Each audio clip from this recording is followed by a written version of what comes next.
Paulo Espiritu po. Napatawag ho kami sa inyo dahil ako medyo na-alarma dito sa post itong si Rudy Baldwin. Kilala niyo naman po ba siya, di ba?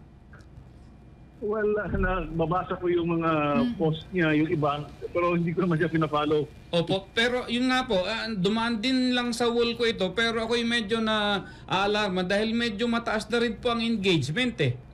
Ang kanyang binabanggit ho dito, yung part lang na tungkol sa inyong responsibilidad po. May isang lindol na yayanig sa lugar sa Mindoro na ang lakas nito ay mahalin tulad sa nangyari noon. Maulit ang lakas ng yanig, ngunit mas malakas lang ito at may tsunami ako na nakita na mangyayari pa lamang. Direktor, may padating na bagyo at yung tsunami maaaring idulot niyan, ano? Sa inyong monitoring po ba at paghahanda, kabilang po ba itong mga namataan itong si Rudy Baldwin?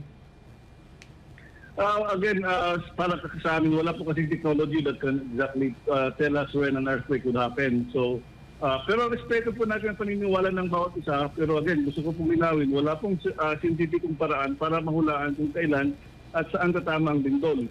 So, ang mga ganitong mga pahayag po ay hindi po yan base sa science at pwede po ito magdulot ng kalituhan at takot. So, ang trabaho po namin sa PHIVOLCS ay hindi manghula, kundi magbigay ng tamang informasyon po at magturo ng kahandaan.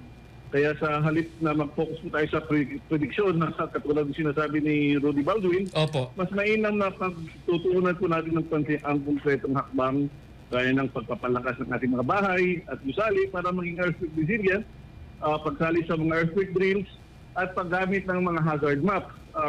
Hindi po prediction ang makapagligtas sa atin, kundi po kahandaan.